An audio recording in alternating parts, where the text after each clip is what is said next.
कि जो भारत की शिक्षा है वो भारत की शिक्षा किस तरीके से हम इस भारत की शिक्षा की चर्चा अपने यहाँ पर कर सकते हैं, बात कर सकते हैं कि क्या किस तरीके से हम इसको विचार करने की चेष्टा कर सकें। क्या शिक्षा है भारत की? इस भारत की शिक्षा की पहचान क्या है? इस भारत की शिक्षा को हम किस तरीके से समझने का प्रयत्न कर सकते हैं ताकि हम कह सकें कि जो हम कह रहे हैं कि भारत की शिक्षा की जो विरासत है वो निश्चित तौर से इन तमाम चिंताओं से मुक्त करने वाली है। पहली बात है कि अब तक पश्चिमी देशों के अंतर्गत, पश्चिमी मान्यताओं के अंतर्गत सूचनाओं की प्राप्ति को, सूचनाओं के लेने और देने को, तथ्य प्रदान करने को और इकट्ठा करने को, अनुभव प्राप्त करने को ही, कौशल प्राप्त करने को ही शिक्षा समझ लिया है। एक भूल की है। पश्चिम की जो मान्यता है वो एक भूल है कि सूचना है शिक्षा है, या हमारा अनुभव ही शिक्षा है, या हमारा कौशल ही शिक्षा है। ये शिक्षा नहीं है।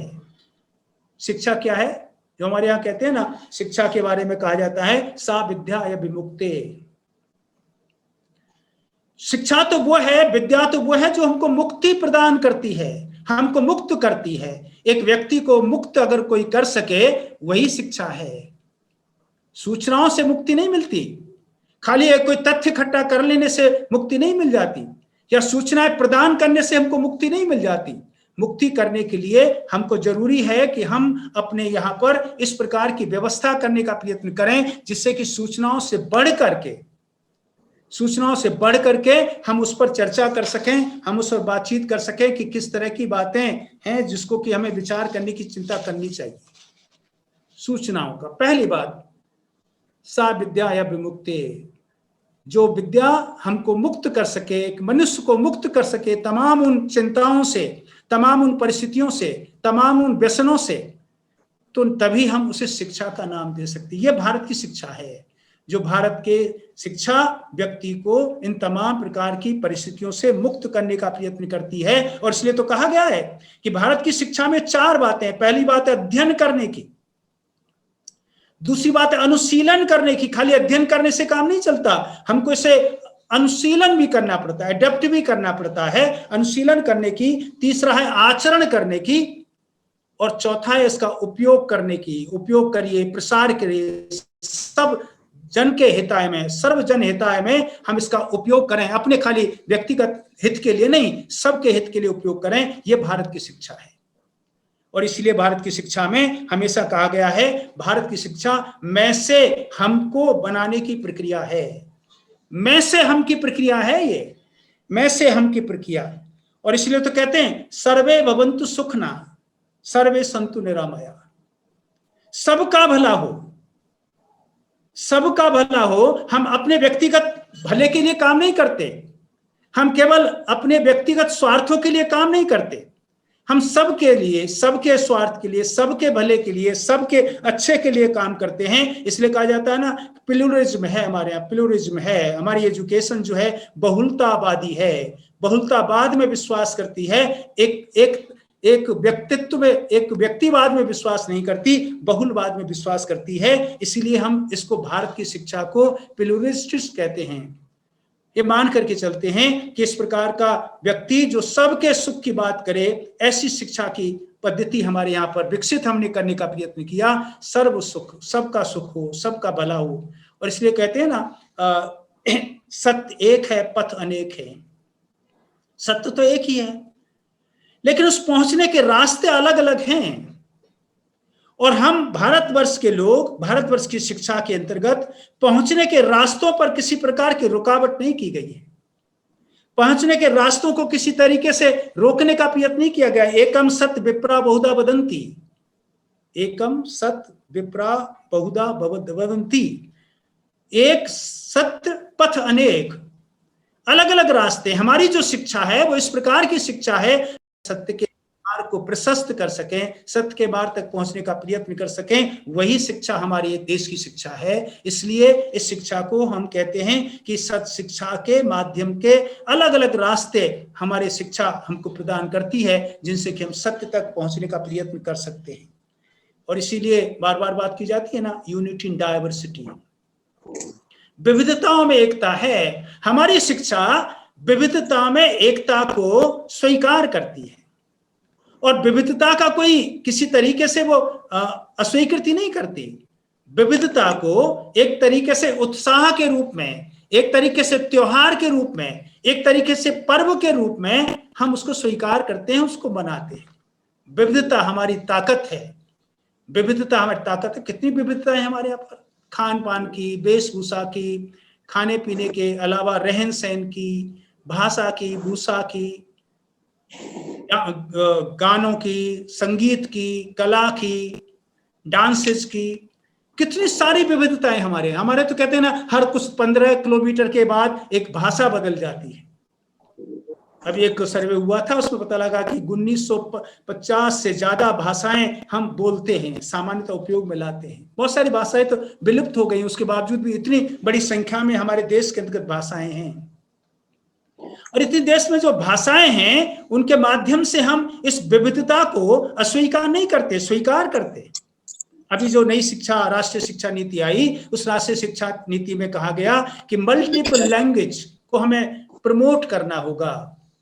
हमारी विभिन्न भाषाओं को हमें प्रमोट करने की जरूरत है। हम तेलुगु भी पढ़ सकें, हम तमिल भी पढ़ सकें, हम कन्नड़ भी पढ़ सकें, हम हिंदी भी पढ़ सकें, हम गुजराती पढ़ सकें, हम मराठी पढ़ सकें। ये सब कुछ हमको करने का प्रयत्न किया, कोशिश की गई इस नई राष्ट्रीय शिक्षा नीति के अंतर्गत कि किस तरीके से हम भाषाओं को, एक से अधिक भाषा को प्रोन्नत करने का प्रयत्न कर सकते हैं, किस तरीके से हम उसको और अधिक अच्छा बनाने का प्रयत्न कर सकते हैं। ये हमारी विशेषता है, हमारे भारत की शिक्षा की विशेषता है, हमारे भारत के गौरवपूर्ण जो हमारी शिक्षा है, शिक्षा की जो व्यवस्था है, उसकी ये बात है।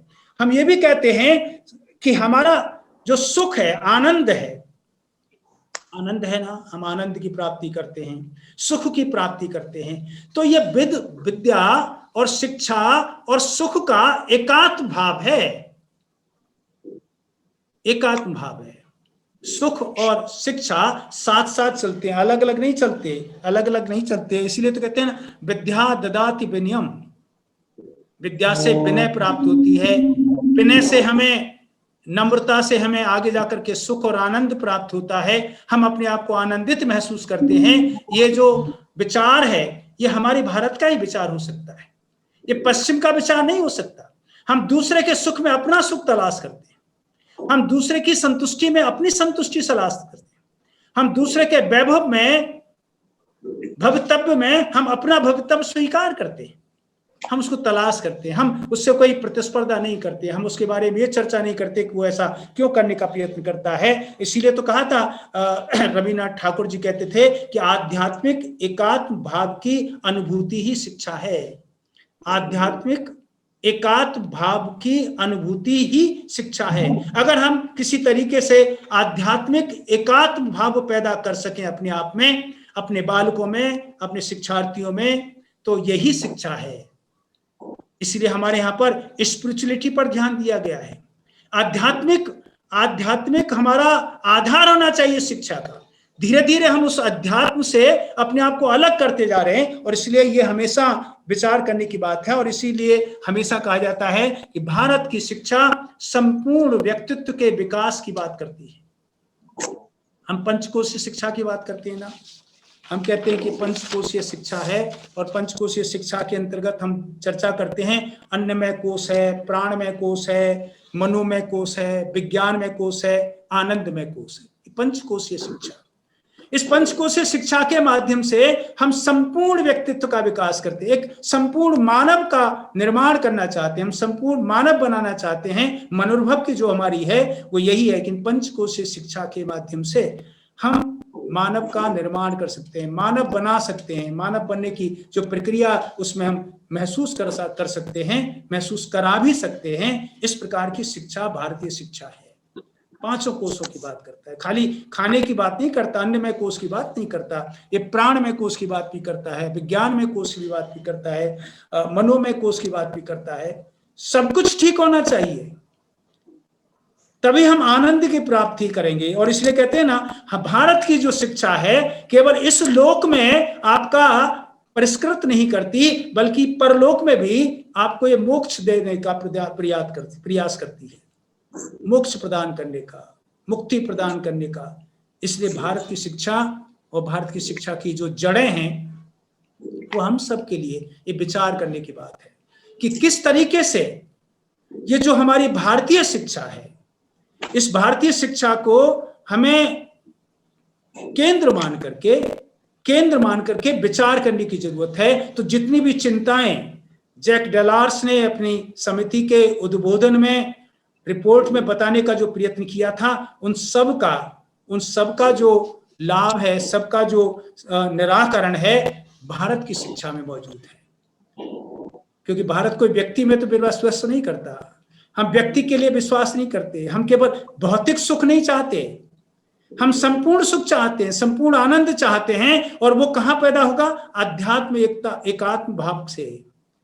हम ये चाहते हैं कि हम केवल ग्लोबल बात नहीं करते, वैश्विक बात नहीं करते, हम स्थानीय भी बात करते हैं, हम यूनिवर्सल बात करते हैं, संपूर्णता में बहुलतावाद की बात करते हैं। इसलिए तमाम वे बातें जो चिंताएं हैं, उन चिंताओं को इस भारत की शिक्षा के अंतर्गत हम दूर करने का प्रयत्न कर सकते हैं। लेकिन पिछले वर्षों की गुलामी के कारण हमको जो सीखना चाहिए था, हमको जो चिंतन करना चाहिए था, हमको जो दर्शन हमारा बनना चाहिए था, वो नहीं बना।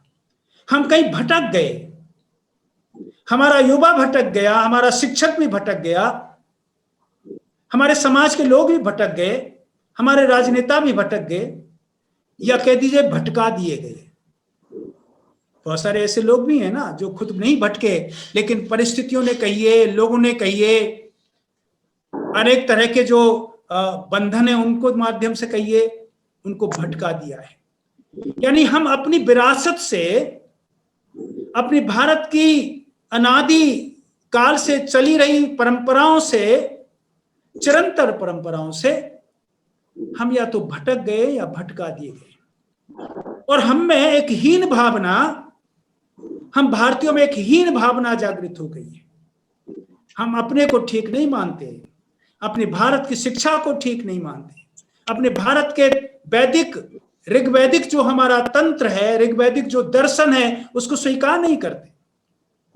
हम दूसरों पर, पश्चिम के देशों पर ज्यादा भरोसा करते हैं, उनके द्वारा कही गई बात को ज्यादा भरोसा करते हैं, उनके द्वारा बताई गई तरीकों को ज्यादा मानते हैं। और इसलिए हम धीरे धीरे करके सदियों की जो हमारी गुलामी रही है, उसने हमारी दृष्टि को बदला है और हमारी दृष्टि परान्मुखी, पश्चिमोन्मुखी बन गई है। हम पश्चिम की तरफ देखते हैं, जबकि पूरा संसार अब भारत की तरफ देख रहा है।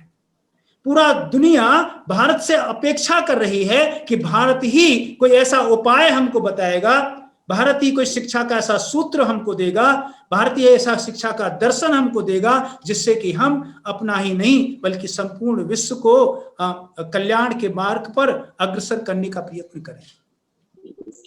इसलिए इस भारत के पुराने गौरव को पुनः जगाने की आवश्यकता है। इस भारत की शिक्षा से पुनः हमारे भारत के युवाओं को, भारत के शिक्षकों को पुनः उस भारत की शिक्षा की जड़ों से जुड़ने की आवश्यकता है। हम जड़ों से कट गए या जड़ों से हमको काट दिया गया है। पश्चिम के देशों ने इस तरह की बातें, इस तरह के भ्रम जाल हमारे मन में भरने का प्रयत्न किया, जिससे कि हम केवल अपने आप को एक भौतिकता की तरफ, भौतिकता के चकाचौंध में अपने आप को ले जाने का प्रयत्न कर रहे हैं।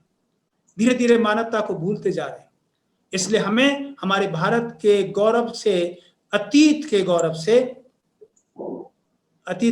से अपने आप को जोड़ना होगा, भारत की जड़ों से हमको जोड़ना होगा। और अगर हम भारत की जड़ों से अपने आप को जोड़ने का प्रयत्न नहीं कर पाए, तो जो भारत का अतीत, सुंदर जो अतीत है, जिस पर हम गौरव कर सकते हैं, वो निश्चित तौर से वो नहीं दे सकेगा जिसकी अपेक्षा हम करने का प्रयत्न कर सकते हैं।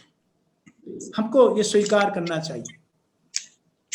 हम सब लोग अगर इसको स्वीकार करेंगे, तभी शायद ये संभव हो सकेगा कि भारत की जो शिक्षा है, जिसको दुनिया स्वीकार करती थी 1990 तक कहा जाता है, 1500 तक कहा जाता था कि भारत के अंतर्गत दुनिया के सभी देशों से लोग यहाँ पढ़ने आते थे। क्यों आते थे? क्योंकि भारत की जो शिक्षा थी अपने आप में एक बेहद अनूठी थी। उस शिक्षा की व्यवस्था अनूठी थी। शिक्षा कोई सरकार की जिम्मेदारी नहीं थी, समाज की जिम्मेदारी थी। शिक्षक केवल विषय का शिक्षक नहीं था, समाज का शिक्षक था। और इसीलिए वो अनूठी हमारी विरासत है, इस विरासत को हमें न केवल स्वीकार करना होगा बल्कि इसे हमें अपने जीवन में उतारना होगा। तभी हम इसे पूरे समाज में और पूरे समाज में एक परिवर्तन लाने का प्रयत्न कर सकते हैं। और जब हम हमारे समाज के परिवर्तन की बात करेंगे तो पूरे विश्व में हम ये परिवर्तन ला सकते हैं। जैसा मैं कह रहा था ना, दो बातें कही जाती हैं, भारत विश्व गुरु था और भारत सोने की चिड़िया थी। क्यों कहा जाता है भारत सोने की चिड़िया थी? कि भारत 1500 ईस्वी तक भारत 2/3 जीडीपी का हकदार था, जीडीपी का मालिक था। विश्व की 2/3 जीडीपी का मालिक भारत था। और भारत विश्व गुरु था क्योंकि दुनिया के कोई भी देश ऐसा नहीं था जिसके शिक्षार्थी भारत के शिक्षा को प्राप्त करने के लिए, भारत में आने के लिए लालायित नहीं थे। तो था तो बन भी सकते हैं।